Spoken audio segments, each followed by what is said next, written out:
Uh, Hello, and everyone, welcome to W.Y.S.M, where what you say matters. And today on my show, believe it or not, I am going to do a two-part interview with this couple that I have here. First, I have the wife. Her name is Mrs. Catherine Denham.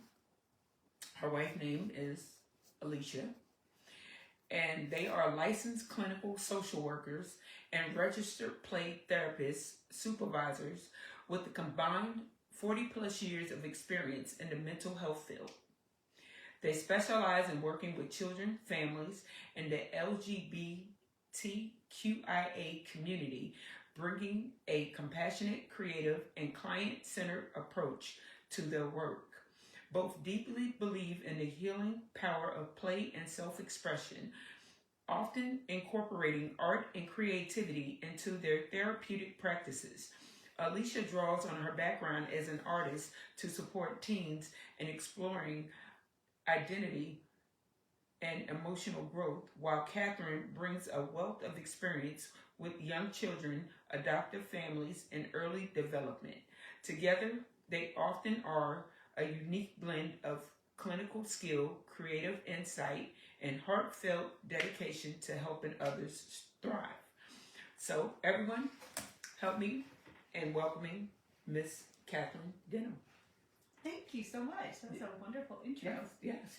Thank you. It's what I do. Yeah. So, tell me a little bit more about what you're into after reading that wonderful welcoming. That is a quite a lengthy list of things that we are into. Currently, our kind of main thing that we do is we run an art business called Mama Al's Minis. And both my wife and I are therapists, so we have taken our therapeutic knowledge and our therapeutic skills, and we use the artistry that Alicia creates to fill in any gaps that are out there in a modality of therapy called sand tray therapy. So we make figures that people can use in sand tray therapy, but they also have found a lot of other uses for them. So that's what we're kind of into right now. Okay, sand tray therapy. Okay, can you elaborate a little bit on that?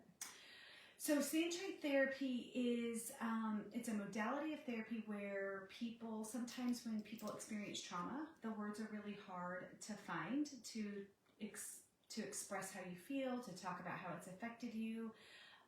And so you use a sand tray as kind of their inner world, and then the figures kind of represent the things that they're not able to like really talk about or process or integrate, and so the figures become the words, and the sand tray is like the inner psyche. Yeah. So what made you get into wanting to do sand tray? Well, in a moment of transparency right now, I will explain that I took a sand tray training because it was required for my play therapy credential, and we took one. Okay. And my wife immediately connected with it. She walked out of there ready to do it, and it took me a significant amount of time before I felt comfortable doing sand tray, but because she was so drawn to it, we just kept going to trainings and getting more and more knowledge about that modality. So while initially I had signed us up for the first training, the reason that I still do it is really because it was my wife's calling. Like, she just connected with it immediately. Okay. So I tagged along.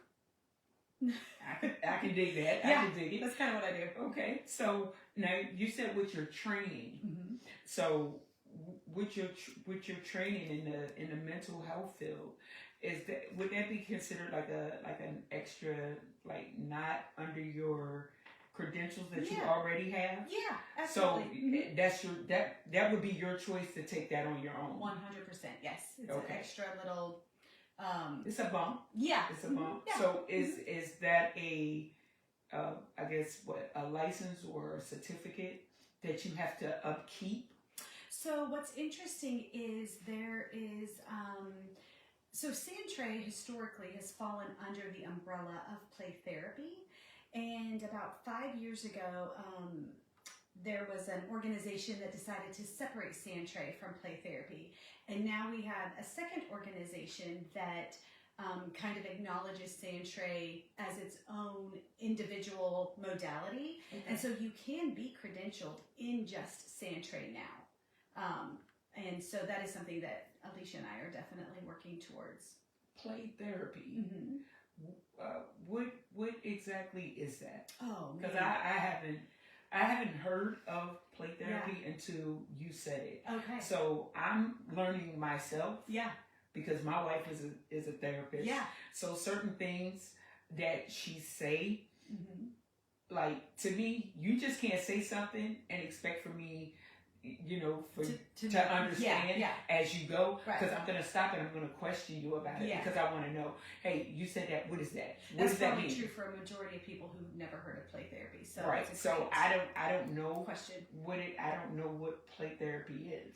So play therapy is, again, a modality of treatment that when you're working with kids and teens or even families, you use play in a you need to be trained in it, and you have a certain kind of criteria of toys so that kids can use the toys to express their thoughts, feelings, process their trauma. When we do therapy with children, it's because of their developmental age, their trauma that they've experienced, a variety of things. Their ability to process cognitive and talking is really limited. And so the toys become their words and their language. And so as a trained play therapist, you are in the room kind of helping them work through their trauma by letting them use those toys to express themselves. So play therapy is basically for adolescents. Well, so it's for kids, ages 3 and up. Okay. Yeah. Okay. So it looks a little different depending on the developmental stage of the child. Like play for a 3 to 5 year old might look a little different than play with a 15 or 16-year-old. Okay. So there's a variety of ways that you can play. Like, creative arts is a way to play, games is a way to play, Sandtray is a way to play.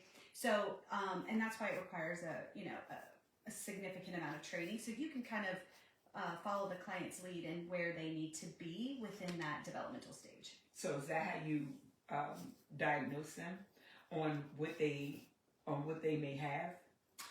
So the diagnosis really comes in at the assessment time, like when you're first kind of meeting the family and based on the symptoms that the family's reporting or that the kid themselves are reporting. So the diagnosis kind of comes at that beginning stage for a majority of therapists who work with clients. And so really what we're doing is using the play as a way. The play is the healing portion. So sometimes we know what the play means, but sometimes we don't. And so as long as you have the toys that are needed in each of the categories of expression, and you're trained and you know how to follow the client's lead and you allow for the client to do what they need to do, then kind of the play becomes the therapy in and of itself. Okay. Yeah. So has it ever been cases where you have gotten either a child or children and they come to you and they're like one way, meaning you see one thing. You see one thing, yes, yes. You see one thing in them, and then let's say as time progresses, like 2-3 months of you having them, then you start to see them, elevate in certain ways. Oh, absolutely. So let's say where you have a child that comes there and they're so closed in their shell to where they don't want to come out, and then the more they start coming to, is it safe to say play therapy? Yeah. Since we're talking about kids, okay. Play therapy, the more they start to come to it, you see a difference in them when they come through the door. Like they're happy to be there because it's toys there. Kids are always happy with toys. So as time go on, they're progressing. Yeah. That's obviously that's the hope and the goal. Right. I can tell you that Sandtray is a really powerful way to see that progress. In my opinion and my experience, sometimes you can get quicker progress when you're using sand tray as opposed to just toys. So I recommend that you have sand tray in the room along with toys. Some people don't have sand tray with littles, and some people aren't trained in sand tray, so they just do play. I feel that the combination of the two, sand tray along with the play, is really an effective way to treat kids and to see progress pretty quickly. Okay. Well, okay. Has it ever been a time where you have a child that's going along and they're progressing and everything, and it's a moment where something has triggered them to bring them to bring them right back into that beginning stage of being in their shell. So when something like that happens, then what approach do you take to try and bring them back out, to let them know that, hey, it's okay, it's safe? So after being triggered. So triggers happen all the time, and they can happen within the playroom. They can happen in a sand tray session. It's really important for the therapist to know how to navigate that trigger and to be able to establish a sense of safety and to be able to be with the client in those really difficult times so that you're not pushing them out of their safe zone. Because if they've retreated, that means they went way far past their window of tolerance. And so you need to really respect where they are and just kind of be with them in that and let them know they're not alone so that you're not causing additional trauma. And so really I don't do anything to pull them back out of that. I just sit with them, be with them, respect where they are, and then they will come out when they are ready. Okay. Okay, that's fair enough. I'll tell you that therapy that you see on TV is really not at all what therapy's like in real life. So maybe for those out there that have seen the proverbial therapist sit on the couch, talked about your mom and your dad and all that, that's not really therapy. What we do in the office. It's just what I think they do for TV. We definitely talk about things that have happened, but the therapist is not really an advice giver. And I know that blows people's minds because they're like, well, I go to therapy so that you can tell me what to do. That's not really what therapy is. Therapy is about really allowing the client to go back to their kind of centered self, help them find their own inner healing because they have that ability to heal their own selves, even 3 and 5-year-olds. And so all we're doing is really being with them, supporting them, helping them find that inner wisdom that will guide them towards their own healing. We're not really the ones who tell them what to do because that just, most people don't really like to be told what to do. So that's not really our job. But that is what TV says that we do. We kind of come in and we solve the problem and we give you this list of things that you go and do, and that just not really what we do. Because most people, their concept, I guess, behind therapy would be, okay, I'm going here to tell you all of my problems, and I want an answer. Oh, yes, they do. I want an answer. And sometimes you, or them, for that matter, wanting an answer is not always, quote unquote, the answer. Because, believe it or not, I went to therapy one time. Oh, okay. I went one time. I had a friend. She referred me to her therapist. Okay. He, short man, looked like a hippie with a long ponytail. He looked like a hippie. And I went to him twice. And I want to say in my second time of going to the therapist, I found it to be odd because I heard myself talking. I heard myself talking. He was just sitting there and doodling on the paper. And I just heard him. I heard myself talking. And I pretty much was giving my own self answers to my own problems. So I will say, in me going, the one good piece of advice that he gave me was that I had to become more independent and my and what it is that I want to do for myself. Okay. So he was like, the more independent you become, then the person will become weaker. Oh. Yeah, he was like, the person will become weaker because they're starting to see your strength, your growth. And that's not something they can deal with because they're so used to control. And they want to keep that control. But as long as you strengthen yourself in independence, they don't know how to deal with that. Well, that's also a very unique therapeutic experience that in one session you gained all of that wisdom and knowledge. That's not typical either, but good job. Yeah. Fantastic. And it sounds like he did a really helpful thing for you. Yeah. And after that, I never went back. You didn't need to. You found your own inner wisdom. I never went back. And I just, took his, I just took his advice and ran with it and just kept running with it to where I am now. Fantastic. In my life, Awesome. And it wasn't easy. Yeah. So by you being a therapist, I hear my wife when she says that, being a therapist, you need a therapist yourself. Yeah, probably. So most of us do. So do you have one? You have a therapist? I do. You do? My wife. Okay. Yeah, Okay. she's a therapist. So all right. We lean on each other a lot. So she's not a therapist for me in terms of like my own therapy, but we definitely like process with each other and support each other. And because we're in the same field, you don't feel alone. But I do think that if therapists are dealing with a lot of heavy clients and a lot of heavy trauma and they don't have a really good support system that is in the same field that can really help them work through that, I highly recommend a therapist just for the job that you're doing. Right. But also our lives are no different than our clients' lives. So therapy is fantastic for everybody.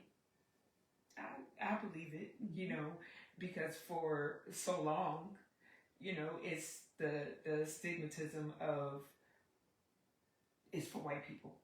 Oh, yeah, that's true. For the longest, oh, I'm black, I don't need this. And you're like, dude, you bat crazy or whatever. It's needed, I'm so glad you mentioned that because one of the drives for us to have developed Mama Owl's Minis, which is the business that we own, is when I was in the office providing play therapy in person, I worked with a lot of BIPOC children, and myself being part of the BIPOC community, I would tell my wife, we have all these figures, and, the only figures I could find in my skin tone or with my own culture were, thank God for Coco, because Disney produced a whole line of figures for Coco, so that was helpful. And then Moana was a good one, another one. And then, what's her name with the Tiana? Mulan. Oh. What's that frog and the prince? Tiana. Is that? Princess and the Frog. Princess and the Frog. Those three Disney movies are literally the only BIPOC pieces that I could find to help represent cultural diversity. So when we started, we accidentally got into Mama Owl's. It really was by total accident.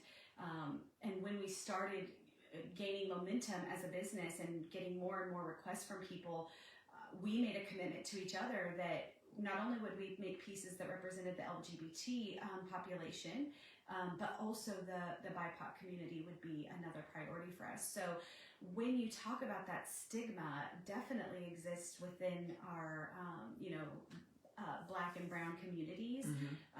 There's a lot of emphasis on we keep that in the family and we are not spreading our business. But I think there's another component too, and that is that there is a level of comfort, I think, or safety when you find a therapist that's also a member of the BIPOC community. And I don't know that that's always available for everyone. So when you are a person of color and you're going to a white therapist, that may just not feel like we're getting each other. It definitely can. By no means am I saying that if you're white, you can't relate to someone in of color. But I think there is this kind of innate resistance when you as a person of color are trying to go to someone for support and understanding, and your choices are one of 20 white people instead of a variety of people who also look like you. Right.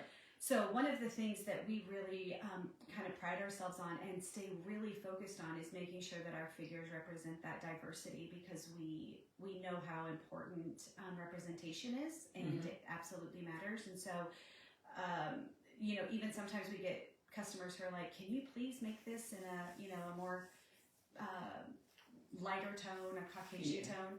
And you know, my wife is white, and so one of the most beautiful things is that she will say to people, especially white people, she will just say things like, you know, the way that we make these figures is really intentional, and it's for the purpose of representation. And if you know, you could easily find that piece or something that represents that same piece for a white person in the store, in a yard sale. Like you can find these figures really. You can find figures that represent the dominant culture really easily, and so she just kind of gently guides them back towards those areas to get the pieces that they need.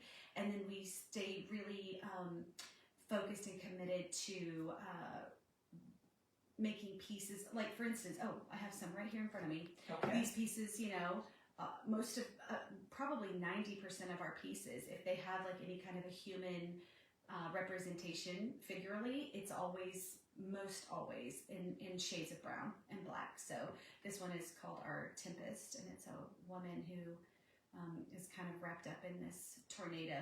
And here's another one.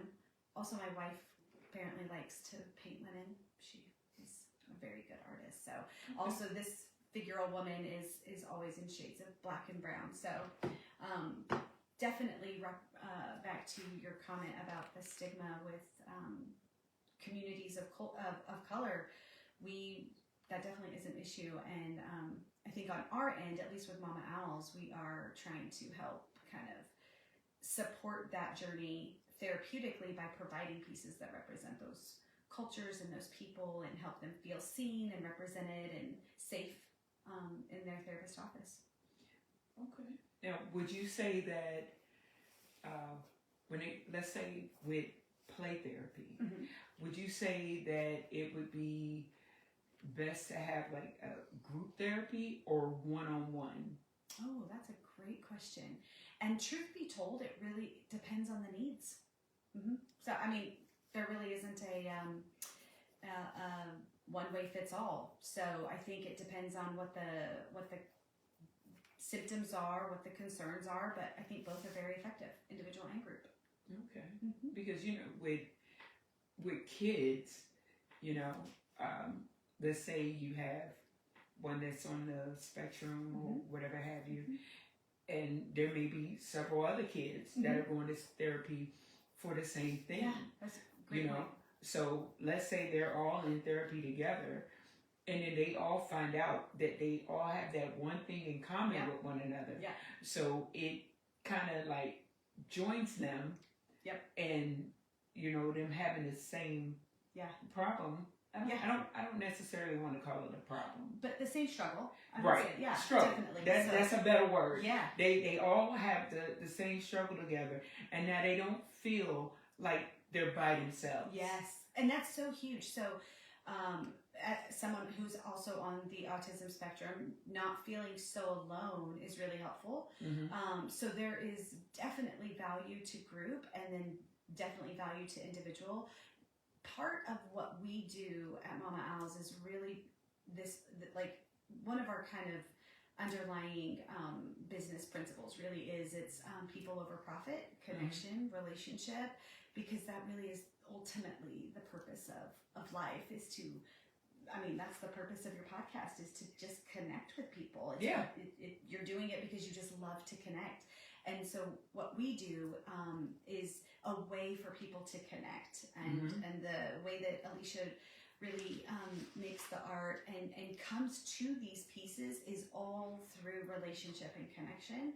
So when you talk about kids being in a group, especially if they're on a spectrum and they know that other kids are like them. Mm-hmm. There's definitely a lot of comfort in that, and knowing like I'm not alone, and this isn't just my issue. Other people have it, and there's also a lot of learning that goes on in a group setting. So, social skills is a great It would be really hard to teach social skills one-on-one. So I would highly recommend that if you're needing those kinds of services, a group setting would be really helpful. Right. Mm-hmm. So it's kind of like what my best friend was explaining to me. So she's a comic buff, if that's what you want to call it, a comic buff. And how she was explaining it to me was that going to, Comic-Con? Oh, yeah. Dragon Con, all of those. Yeah, all of them. All the cons. Right. Yeah. All of them. All of the cons. Uh-huh. What she was explaining to me was it's more or less like a safe space for the geeks and the nerds that are into that. Absolutely. You know, so I'm learning. I'm like, oh, okay. Because when she told me she was into comic books and so thinking she's real huge about it, you know, I was like, okay. Yeah. Like yeah. I didn't know. Yeah. So then for her to explain that to me, you know, that when they go out in the characters that they like, you know, whether it be Superman, Spider-Man, whoever, you know, they all come out. Yeah. So it's like all the geeks and the nerds come out and they don't feel judged because they're all the same. Yeah. And they're in that one setting that is more or less like a safe space for them. Yes, absolutely. And if we think about, like, we as humans are not designed to be alone. We really do have a biological need to be in connection with others, not just because it feels good and because it's fun and because we love, but there really is like an absolute biological survival. Like, babies have to have another human to keep it alive. So it's really embedded in us that we have to have others. How we have others kind of depends on as we get older. Like as a baby, I don't get a choice who my mom is, and I don't get a choice who takes care of me. But as I grow, I get to choose who my others are, and I want people who look like me, have things in common with me, accept me without judgment, see me, find value in me. So that's kind of what we're all searching for in this world. And through the work that we do with our art business, really our whole entire mission is to see people and help them feel seen, and that, like, how your friend described Comic-Con being this like safe space for her to be able to express herself. Right. That's kind of how we have designed Mama Al's. Like when we vend at different events, or even if we're just in our studio, like we want people to feel like wherever we are is a safe place, a safe space for anyone to come and share their hurts, their joys, their celebrations, their losses. When Alicia and I vend, one of our favorite things is being able to meet people, hear their stories, connect with them, and then have like this long-lasting relationship that doesn't just end with the purchase of an item. It's like, oh man, that is so-and-so, and here's part of their story, and now we feel connected to them for as long as we're in connection. Cool. Okay. So can you tell me where your practice, I guess? Yeah. Where your practice is located? Like where are you based out of? So, well, Alicia and I only see clients very small because Mama Al's Minis really is like our primary job now. Okay. So we do only telehealth services, but our studio is based out of the Pensacola, Florida area. So we're in the Panhandle of Florida, real close to Alabama. Yes. Yeah. Yes. Like hop, skip, and a jump from Alabama. So more of that direction versus Florida. Okay. But yeah, Pensacola. So if anybody wanted to seek therapy from either you or your wife, how could they go about doing it? So we're not really seeing additional clients right now, but if anyone wanted to connect with us, they definitely could reach out to us on our email, and that's mamaalsminis@gmail.com, and it's mama with an O. M-O-N-N-A. Got it. And then O-W-L-S-M-I-N-I-S. And then we also have a website, Okay. same name, mamaosmenus.com, and that will link you to our Facebook and Instagram. So yeah, we're available for connection all the time. Okay. And the piece, like the two pieces that Uh-huh. you held up, are any of your pieces for sale? Oh yeah, all of them. Okay. Yes. And we take special requests all the time. In fact, one of Alicia's favorite things to do when connecting with other people is they'll come up and they'll say, hey, do you have a piece that represents this? Or this is something I'm going through and I can't really find the thing that would kind of capture that experience. And so through conversation, she will design a piece. And so what's on our website is for sale. We have a lot that's not on our website that's also for sale. And yeah, we do special requests all the time and show people our stuff. You know, if they haven't seen us for a while, we'll have a Zoom call and just kind of show them some of our newer pieces like this, just like we're doing right now. All right. Well, I want to thank you. Yes, thank you. I want to thank you for coming on. Yeah. Okay. And it was such a joy. Thank you so much. yes. And again, y'all, this is W.Y.S.M. And I'll be back. Have a good day.